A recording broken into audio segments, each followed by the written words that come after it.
অন্যদিকে আচার্য সদনে চলছে চাকরিহারা শিক্ষকদের প্রতিবাদ বিক্ষোভ। স্তর থেকে আচার্য সদনে অনশনে বসেছেন চাকরিহারারা।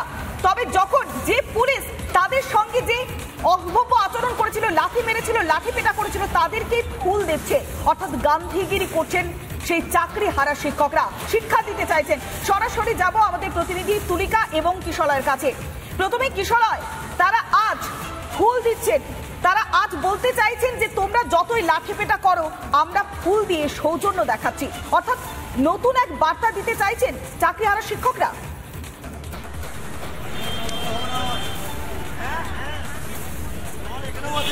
একেবারেই এখানে যারা চাকরিহারা শিক্ষকরা বসে আছেন তারা ফুল নিয়ে গেছিলেন পুলিশের কাছে। পুলিশ তো সেই ফুল গ্রহণ করেননি, তারা সংবাদ মাধ্যমের যারা কর্মী আছে তাদেরকে সেই ফুল উপহার দিলেন। এবং আমি আমার পকেটে এই গোলাপ ফুল রেখেছি, দীপঙ্কর দাকে আমি বলবো এই গোলাপ ফুলটা দেখাতে একবার। এই গোলাপ ফুল দিয়ে তারা আমাদের সংবাদ মাধ্যমের কর্মীদের, রিপাবলিক বাংলাকে ধন্যবাদ জানিয়েছেন তাদের পাশে থাকার জন্য। এবং আমি আরো একবার তাদের বক্তব্য শুনবো। আপনারা গেলেন ফুল নিয়ে পুলিশের কাছে, পুলিশ আপনাদের লাঠিপেটা করলো কদিন আগে, এখন আপনারা ফুল নিয়ে যাচ্ছেন, কিন্তু পুলিশের ফুল নিতেও খুব ভয় লাগছে যা মনে হচ্ছে দেখে, কারণ পুলিশ তো নিল না। আপনারা সংবাদ মাধ্যমের কর্মীদের, রিপাবলিক বাংলাকে দিলেন, আমরা নিলাম। পুলিশ এত ভয় পাচ্ছে, প্রশাসন এত ভয় পাচ্ছে কেন? আপনাদের ভয় পাওয়ার কি আছে? দেখুন, আমাদের তো ভয় পাওয়ার কিছু নেই। আমরা এখন হিংস্র হয়ে উঠেছি, আমাদের গায়ের রক্ত টকবক করে ফুটছে, আমাদের কোনো ভয় নেই। এই ফুলটা পুলিশকে দেওয়া হয়েছিল, আপনি কি বললেন নেয়নি নাকি? নিতে ভয় পাচ্ছে। তারা তো নিল না ফুলটা, নিচ্ছে না, কারণ তারা ভয় পাচ্ছে।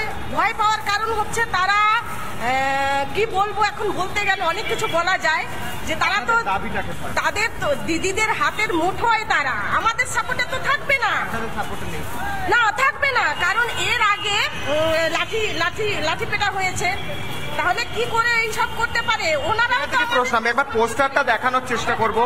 ওনারা থাকতে পারে, সাপোর্ট দিতে পারে। একদমই, আপনারা লিখেছেন যোগ্যদের লিস্ট বের করো নইলে বুকে গুলি মারো। আমি এটা সংবাদ মাধ্যমে দেখানো যায় না হয়তো, কিন্তু আমি বাধ্য হচ্ছি দেখাতে, আমরা বাধ্য হচ্ছি দেখাতে আজকে যে এনারা এতটাই দেওয়ালে পিঠ থেকে গিয়েছে, এনারা আজকে এরকম কথা লিখতে বাধ্য হচ্ছেন। প্রশাসন দেখছে, পুলিশ দেখছে, পুলিশ এখানে দাঁড়িয়ে আছে লাঠি নিয়ে, আবার হয়তো লাঠি পেটা করবে কিনা আমি প্রশ্ন করেছিলাম, পুলিশ সেটাও উত্তর দিতে ভয় পায়। পৌলমী, তারা পালিয়ে যায়। কিন্তু এখানে যারা বসে আছেন এই চাকরি হারারা, এই শিক্ষকরা, এদের আজকে স্কুলে থাকার কথা, ক্লাসরুমে থাকার কথা, কিন্তু এরা আজ রাস্তায় বসে আছেন। এবং আমরাও সংবাদ মাধ্যমের কর্মীরা, রিপাবলিক বাংলার আমি কিশলয় এবং আমার সঙ্গে আমার সহকর্মীরা আজ বিট্টু, তুলিকা, প্রত্যেকে রাস্তায় বসে আছি এনাদের পাশে, এনাদের কণ্ঠস্বর তুলে ধরার জন্য। পৌলমী, একদমই কিশলয়, তারা ফুল দিচ্ছেন কেননা পুলিশের লাঠি আর পুলিশের লাঠির তারা পাল্টা ফুল দিচ্ছেন।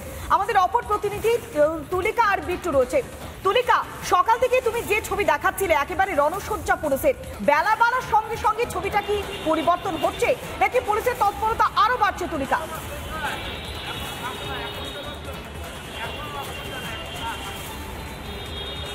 দেখো, একদিকে যেরকম পুলিশের সংখ্যা সকাল থেকেই বেড়েছে, অর্থাৎ 48 ঘন্টা আগে পুলিশের যে সংখ্যা ছিল প্রায় 5 থেকে 6 জন, সেক্ষেত্রে দেখা গেছে আজকে প্রায় 5 বাস পুলিশকে নিয়ে আসা হয়েছে, যেখানে র্যাফ রয়েছে, লাঠিধারী পুলিশ রয়েছে।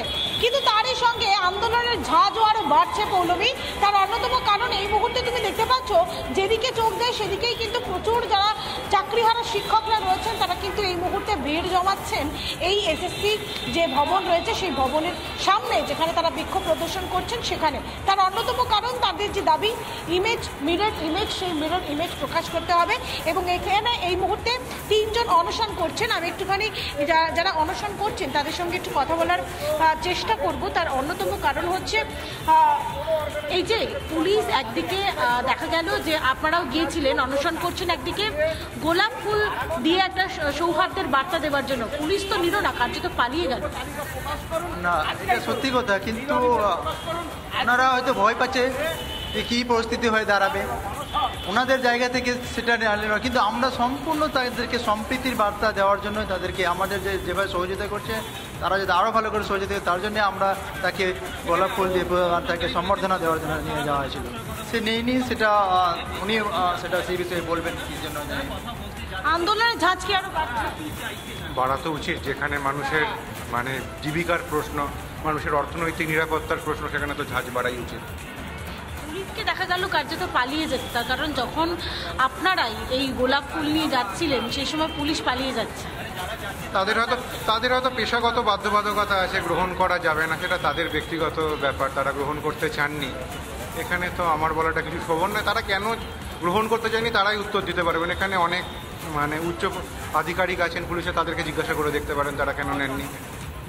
দেখো এই মুহূর্তে যেরকম ভাবে গরম বাড়ছে, গরমের দাপট যেভাবে বাড়ছে, সেই জায়গায় দাঁড়িয়ে এখন দেখা যাচ্ছে যে ছবি এই মুহূর্তে কার্যত রোদের মধ্যে এই মুহূর্তে যে পুলিশ প্রশাসন সেদিন কসবাতে আমরা দেখেছিলাম লাঠি দিয়েছিল, লাঠি মেরেছিল, ঠিক তখনই এই চাকরি হারারা তারা যখন ফুল দিচ্ছে তাতেও আপত্তি এই পুলিশ প্রশাসনে। আমাদের অপর প্রতিনিধি বিট্টু রয়েছে আমাদের সঙ্গে। বিট্টু, কিছুক্ষণ আগেও বিরোধী দলনেতা শুভেন্দু অধিকারী তিনি বলছিলেন যে আচার্য সদনের দিকে আমাদের নজর রয়েছে, নৈতিকভাবে আমরা তাদের পাশে রয়েছি। এর আগে অভিজিৎ গাঙ্গুলি গিয়েছিলেন, রূপা গাঙ্গুলি গিয়েছিলেন। যেভাবে বিরোধীরা তাদেরকে সাপোর্ট করছে, তাদের পাশে থাকছে, আদৌ কি তারা একটু হলেও আশ্বস্ত বোধ করছেন নাকি উৎকণ্ঠা একইভাবে বজায় রয়েছে? বিট্টু,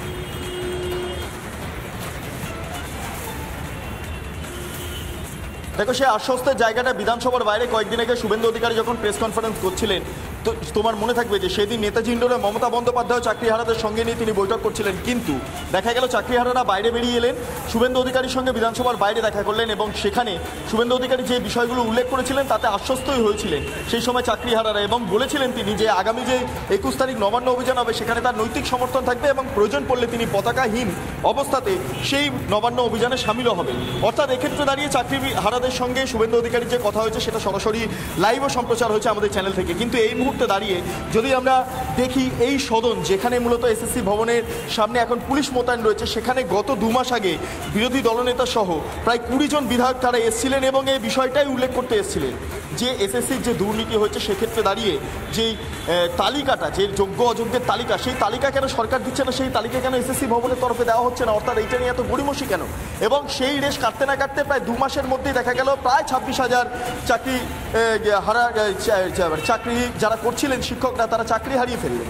অর্থাৎ এই মুহূর্তে দাঁড়িয়ে তারা যখন এসএসসি ভবনের সামনে রয়েছেন, ছবিটা দেখাবো, 3টে জোনে আপাতত ভাগ হয়েছে এই মুহূর্তে এসএসসি ভবন। আমার ভিডিও জার্নালিস্ট পিনাকি নন্দী ছবিটা দেখাচ্ছে। প্রথমত এসএসসি ভবনের সামনের ছবিটা দেখাবো, পুলিশ কর্মীরা এই মুহূর্তে মোতায়েন হয়ে গিয়েছেন, দেখা যাচ্ছে প্রায় সশস্ত্র পুলিশ।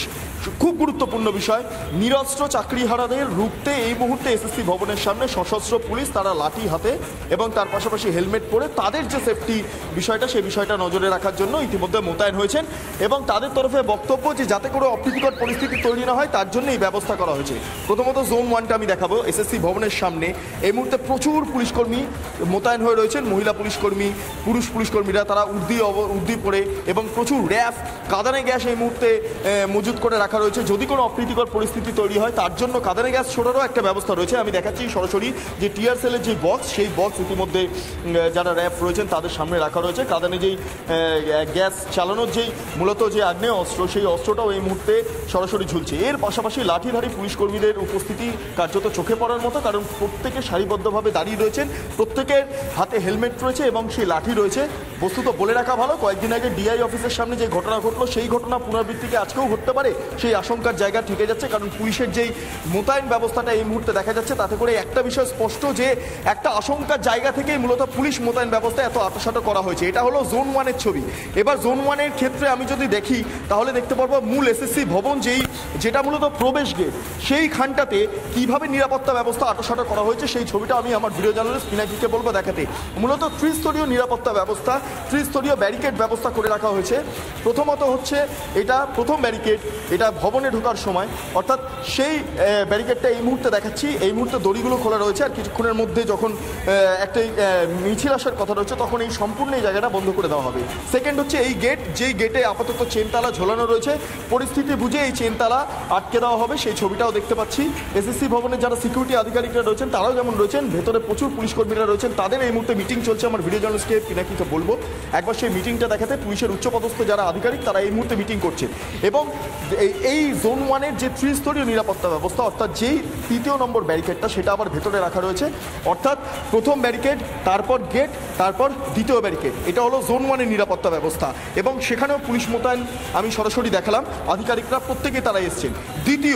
দ্বিতীয় যদি আমরা একটু এগোই, এসএসসি ভবনের সামনে যেটা মূলত যে পেট্রোল পাম্পটা রয়েছে সেই পেট্রোল পাম্পের সামনেও নিরাপত্তা ব্যবস্থা এই মুহূর্তে আঁটাসাঁটা করা হচ্ছে এবং কিভাবে পুলিশ মোতায়েন হবে সেটা খাতায় কলমে কাগজের মাধ্যমে সেটা নথিবদ্ধ হচ্ছে। পুলিশ কর্মীরা যারা রয়েছেন তারা এই মুহূর্তে এসে উপস্থিত হয়েছেন, প্রচুর পুলিশ কর্মী আরও আসছেন, আমি ছবিটা একবার দেখাবো। জোন 1, জোন 2-এর দিকে আরও পুলিশ কর্মীরা একে একে তারা আসছেন, তাদের প্রত্যেকের হাতে দেখতে পাচ্ছি ঢাল, লাঠি, অর্থাৎ বলা যেতে পারে নিরস্ত্র চাকরিহারাদের রুখতে সশস্ত্র পুলিশের এই মুহূর্তে অবস্থান এসএসসি ভবনের সামনে। এটা জোন 2-এর ছবি দেখাচ্ছি। এখানেও দেখতে পাচ্ছি কাঁদানে গ্যাসের সেল নিয়ে পুলিশ কর্মীরা তারা এই মুহূর্তে প্রবেশ করছেন, অর্থাৎ এই যে ছবিটা দেখা যাচ্ছে তা একটা আশঙ্কার জায়গা থেকে যাচ্ছে। এবার তাতে এটাই স্পষ্ট হয়ে যাচ্ছে নিরস্ত্র যে চাকরি হারারা যারা অবস্থান করছেন, যারা অনশন করছে, তাদেরকে কি পুলিশ প্রশাসন ভয় পাচ্ছে?